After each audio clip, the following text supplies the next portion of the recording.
CC ক্যামেরায় স্পষ্ট দেখা যাচ্ছে খুনের দৃশ্য, তবুও মিলছে না বিচার। হাদি ভাই হত্যার অকাট্য প্রমাণ থাকার পরও কেন অপরাধীরা ধরাছোঁয়ার বাইরে? সেই প্রশ্ন তুলে এবার গর্জে উঠলেন ড শামীমা তাসনিম। বিচারহীনতার এই সংস্কৃতি এবং প্রশাসনের নীরবতা নিয়ে তিনি কি হুঁশিয়ারি দিলেন? চলুন দেখে নেওয়া যাক ওনার বক্তব্যের সেই গুরুত্বপূর্ণ অংশ। নতুন বাংলাদেশ, বাংলাদেশ কেমন করে আবার নতুন হয়? এটা কি পুরনো? আবার আমরা বলছি আমরা সুষ্ঠু নির্বাচন চাই, যোগ্য নেতৃত্ব চাই। মানুষ কখন একটা কিছু চায়, যখন সে সেটা পায় না। তার মানে আমরা সারাক্ষণ চাইতেই থাকবো, এত বছর বাংলাদেশে আমরা সুষ্ঠু নির্বাচন চাইতেই থাকবো। তার মানে আমরা কখনো যোগ্য নেতৃত্বও পাই নাই, যে আমরা বারবার যোগ্য নেতৃত্ব চেয়ে যাচ্ছি। কিন্তু যখন নতুন বাংলাদেশে সেই হাদি জীবন দিয়ে দেওয়ার পর এতগুলো দিন পার হওয়ার পরও সেটা বিচার হয় না, তখন আমি আসলে কেন যেন খুব একটা আশা নিয়ে এগোতে পারি না। এখন পর্যন্ত আমরা কোনো বিচার দেখতে পাই না কেন? এখানে কারা নিয়োগপ্রাপ্ত? রাজনীতিবিদদের কথা বাদ দিলাম, আমলারা তো আছেন। আমলারা কিভাবে নিয়োগ হয় আপনারা জানেন, বিসিএস। এবং এটা কিভাবে হয়? Bangladesh public service commission. এখন আমি বলছি যে যখন রাজনীতি সরকার প্রধান, তখন তারা সবগুলো প্রতিষ্ঠানকে তাদের নিজেদের করে নেন। তখন কি পাবলিক সার্ভিস কমিশনের পক্ষে সম্ভব যে স্বাধীনভাবে কোনো কাজ করা? তো যে কারণে আমলারা সে সরকারকে সমর্থন করে যান। এবং যদি আমি বলি যে পুলিশ ব্যবস্থা, আমরা পুলিশদেরকে কেন নীরব থাকতে দেখি? এখন জুলাইয়ের আন্দোলনটা কেন হলো? অধিকাংশ ছিল ছাত্রলীগ থেকে নিয়োগপ্রাপ্ত। এখন আবারও কোনো সরকার এসে যদি শুধু তার দলীয় অবস্থান থেকে পুলিশ নিয়োগ দেন, তাহলে কিন্তু পরিণতি যা হবার ঠিক তাই হবে। আপনারা কি আরেকটা প্রতিষ্ঠানের নাম শুনেছেন? দুর্নীতি দমন কমিশন। এটাও কিন্তু কিছুদিন আগেও তার ফ্যাসিস্ট আমলে তার যে দলীয় প্রধান দুদকের, উনি বলেছেন আমি বাঘ কিন্তু দন্ত নখরহীন, কারণ আমি কাউকে কিছু করতে পারি না। সে ধরনের প্রতিষ্ঠান দিয়ে কিন্তু আসলে কোনো কাজ চলবে না। তাহলে আমাদের এখন যে নির্বাচন কমিশনগুলোর চেহারা আমরা এতদিন দেখেছি, রেজাল্ট আগে থেকে নির্ধারিত থাকতো, ব্যালট বক্স আগেই ভরা থাকতো, নির্বাচনের প্রার্থীকে দেখা যেত কেন্দ্রে ঢুকতে দেওয়া হচ্ছে না, এবং প্রার্থী কেউ যদি ঢুকতো তাকে হয় আহত অথবা নিহত হয়ে বের হতে হতো। আর আমরা তো নিরাপত্তার ভয়ে নির্বাচন কেন্দ্রে যাওয়াটাই ছেড়ে দিয়েছি। তো সেই জায়গাটাতে এবং মজার বিষয় হচ্ছে মনোনয়ন একটা বিষয়। রাজনৈতিক দলগুলো তারা তো নিজ দলের মধ্যেও যোগ্য নেতৃত্বের জন্য মনোনয়ন দেয় না। আপনারা যারা সম্মানিত সাংবাদিক বৃন্দ আছেন, আপনারা খেয়াল করবেন, তারাই মনোনয়ন পায় যারা অনেক টাকা দিয়ে সেটা কিনতে পারে। মনোনয়ন বাণিজ্য যেটা চলে, এবং এটা ছাড়াও আরো কিছু যোগ্যতা দরকার হয়, পাওয়ার দরকার হয়। কয় ধরনের পাওয়ার? যারা টাকা পাওয়ার নমিনেশন বাণিজ্যকে কে সবচেয়ে বেশি টাকা দিতে পারবে, কে কত বড় সন্ত্রাসী, কে কার চেয়ে সূক্ষ্ম যোগ্যভাবে কানের পাশ থেকে গুলি করে প্রতিদ্বন্দ্বীকে ব্রেন এফোর করে দিতে পারবে, কে নির্বাচন কেন্দ্র দখল করতে পারবে। আবার নির্বাচন কমিশন প্রধানও কিন্তু বানানো হতো তাদের মতো করেই, যে যেই রাজনৈতিক দলের কাছে যত বেশি অনুগত তাকেই সেটি বানানো হয়। যুগ যুগ ধরে আসলে আমরা বাংলাদেশে না, মনে হয় এক একটা সময় আমরা এক একটা রাজনৈতিক দলের নিয়ন্ত্রণে থাকছি। শুধু কি তাই, আপনার শিক্ষা প্রতিষ্ঠানগুলোর দিকে তাকান, ভাইস চ্যান্সেলর নিয়োগ হতো কিভাবে? সেটাও কিন্তু দলীয় ভাবে, যে যতটা দাসত্ব বৃত্তি করতে পারবে সেভাবে করে। যে কারণে আমরা আসলে স্বাধীন বাংলাদেশ, যদি সার্বভৌমত্ব বলেন তাহলে হয়তো পেয়েছি, কিন্তু রাজনৈতিক যে স্বাধীনতা, আমার নাগরিকত্বের যে স্বাধীনতা, সেটা কিন্তু আমরা আসলে পাইনি। যে কারণে আমরা এই ধরনের টাইটেল নিয়ে আজকে আপনাদের সামনে কথা বলতে চেয়েছি। সুতরাং আজকে আলোচনা থেকে টু দ্য পয়েন্টে কয়েকটা নির্বাচন এবং নির্বাচন কমিশন নিয়ে দাবি তুলতে চাই। প্রথমত, আমরা স্বাধীন এবং নিরপেক্ষ নির্বাচন কমিশন চাই, যেখানে তাদের সদস্যরা হবে নিরপেক্ষ এবং সরকারি প্রভাব মুক্ত।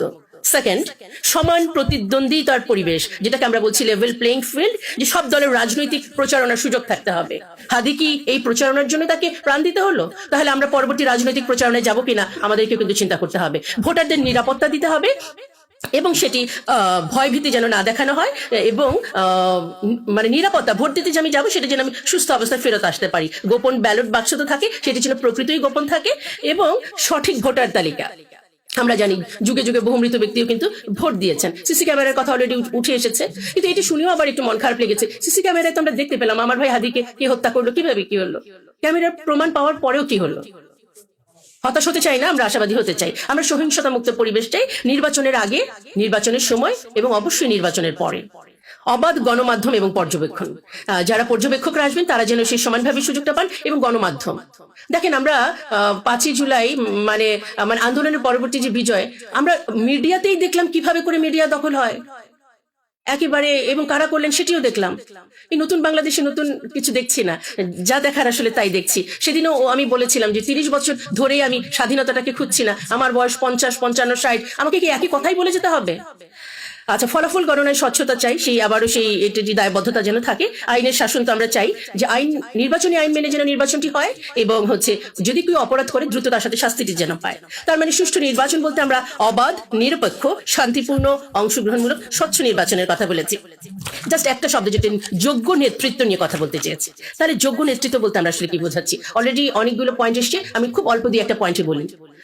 কারণ আমরা এখন পর্যন্ত যোগ্য নেতৃত্ব পাই নাই বলেই বলছি যে আমরা চাই যোগ্য নেতৃত্ব, যিনি সৎ হবেন তার কথায় এবং কাজে, যিনি শপথ রক্ষা করেন এবং জনগণের কাছে জবাবদিহি করেন, যিনি দুর্নীতি করেন না এবং দুর্নীতি প্রশ্রয় দেন না, যিনি বাংলাদেশকেই একমাত্র স্থায়ী ঠিকানা হিসেবে ব্যবহার করেন, সেকেন্ড হোম হিসেবে অন্যান্য দেশে তার বাড়ি থাকে না, যিনি রাষ্ট্রের দায়িত্ব গ্রহণ করেন, ক্ষমতা হাতে নেন না, যিনি দেশপ্রেমিক, আধিপত্য বিরোধী এবং দেশকে বিক্রি করে দেন না।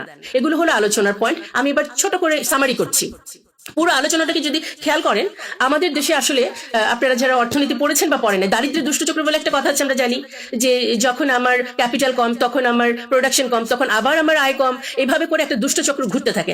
আমাদের দেশের রাজনীতির যে নেতৃত্বের দুষ্টচক্রটা একটু আপনাদেরকে বলি, খুব সহজ, এটা কোনো একাডেমিক কথা না। আমার মানে সরকার প্রধান যখন অসৎ, তিনি তখন কি করছেন?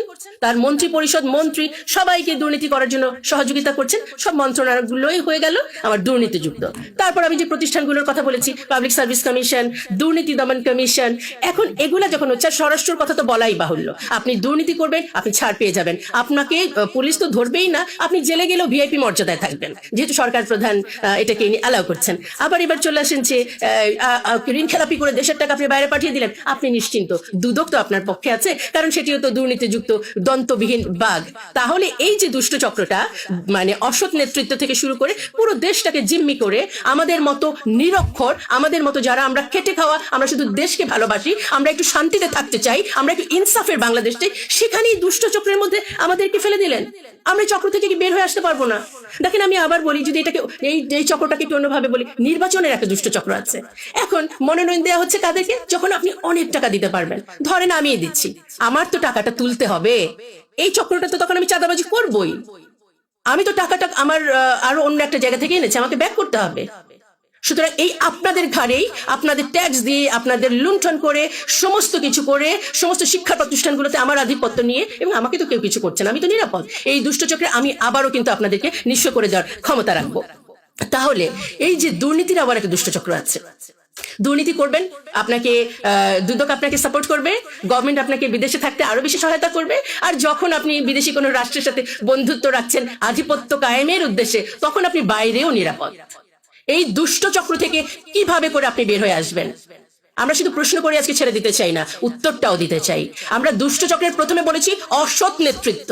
আমাদের নেতৃত্ব যদি খারাপ হয়, সেখানে নির্বাচন কমিশনের কি করার আছে? আমাদের শ্রদ্ধেয় আপা বললেন যে নির্বাচন কমিশন স্বাধীন না, তারা সরকার তাদের নিয়ন্ত্রণ করে। আই ডু অ্যাগ্রি, বাট সেরকম সরকার প্রধানকে আমরা কেন নির্বাচন করি যারা আমাকে স্বাধীনভাবে কাজ করতে দিবে না? আমি একজন শিক্ষক হয়ে কিভাবে করে ভাইস চ্যান্সেলরের দায়িত্ব নেওয়ার জন্য আমি দাস হয়ে যাই মন্ত্রী, এমপি, এবং আমাদের বিগত সরকারের শিক্ষামন্ত্রী বলেছেন 50 কোটি টাকা দিলেই ভাইস চ্যান্সেলর হওয়া যায়, আর সেটি দেওয়ার জন্য যখন আপনি উদ্গ্রীব থাকি, আমাদের ভেতরের সত্তা যখন দুর্নীতিগ্রস্ত, আমরা কার কাছে ইনসাফের বাংলাদেশ চাইবো?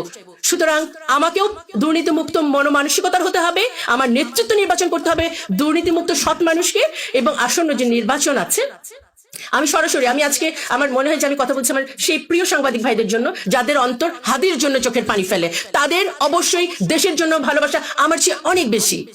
আপনাদের সন্তানেরা এই দেশে বাস করবে, দুদিন পরে আপনারা থাকবেন না। এই ভূমিকে যদি যোগ্য করে না দিয়ে যেতে পারেন, এটার জন্য রক্ত দিলেই দেশ পবিত্র হয়ে যায় না। তাহলে 71-এ 24-এ আমরা এখন একটা খুব পবিত্র ভূমি পেতাম। আসলে নিজেকে পবিত্র হতে হবে। আপনি ভোট দেওয়ার সময় চিন্তা করতে হবে আপনি কোন নেতাকে ভোট দিচ্ছেন, সেখানে আপনার পরবর্তী বংশধর নিরাপদ। আমি কি দারিদ্রের দুষ্টচক্র, শুধু না, দারিদ্রের দুষ্টচক্র তো আমরা পড়েই আছি। ওই যে আপা কিন্তু বলেছেন বাংলাদেশ ব্যাংকের কথা। সুতরাং আমরা যদি আমাদের নিজেদেরকে ভালোবাসি, পরিবারকে ভালোবাসি, সন্তানের জন্য একটি সুন্দর ইনসাফের বাংলাদেশ রেখে যেতে চাই, প্রিয় সাংবাদিক বৃন্দ এবং এর মাধ্যমে যারা শুনছেন সবার প্রতি বিনীত অনুরোধ, এবার অন্তত পক্ষে যোগ্য নেতৃত্বের পক্ষে আপনি ইতিবাচক ভূমিকা রাখুন। দলীয় চিন্তাধারা, মন মানসিকতা থেকে নিজেকে মুক্ত করুন। অরক্ষিত স্বাধীনতার মতো নয়, আমরা প্রকৃত স্বাধীন হতে চাই। প্রত্যেকটা মানুষ বাংলাদেশের এক একজন যোদ্ধা। আমরা হয়তো অনেকের নাম ধরে কথা বলি, আপনাদের নাম ধরে বলা হয় না, নিজেকে ভাবুন সেই একজন যোদ্ধা, ইনসাফের বাংলাদেশ গড়ার জন্য আপনার একার ভূমিকায় অনেক বিশাল হতে পারে। চলুন আমরা প্রত্যেকে একতাবদ্ধ হয়ে একটি মানে সুষ্ঠু নির্বাচন যেন হয় এবং আমরা যেন যোগ্য নেতৃত্ব নির্বাচন করতে পারি। একতাবদ্ধ হয়ে সবাই আবার একটি বাংলাদেশ তৈরির জন্য, নতুন বাংলাদেশের আনন্দ যেন ঘরে ঘরে পৌঁছে যায়, ইনসাফ বাংলাদেশ কায়েম হোক, সে আশা রেখে সবাইকে অনেক অনেক ধন্যবাদ। আসসালামু আলাইকুম ওয়া রাহমাতুল্লাহি ওয়া বারাকাতুহু। আপনারা শুনলেন ডক্টর শামীমা তাসনিমের সেই অগ্নিঝরা বক্তব্য। প্রযুক্তির এই যুগে সিসি ক্যামেরা ফুটেজ থাকার পরও বিচার না হওয়া কি চরম মানবাধিকার লঙ্ঘন নয়? ডক্টর শামীমা তাসনিম স্পষ্ট হুঁশিয়ারি দিয়েছেন, কাপুরুষোচিত এই হামলার বিচার না হলে সাধারণ মানুষের ক্ষোভ থামানো যাবে না। অবিলম্বে দোষীদের গ্রেফতার করে দৃষ্টান্তমূলক শাস্তির দাবি জানাই। এই বিচারহীনতা নিয়ে আপনার মতামত কমেন্টে জানান এবং ভিডিওটি শেয়ার করে অন্যায়ের প্রতিবাদে শামিল হন।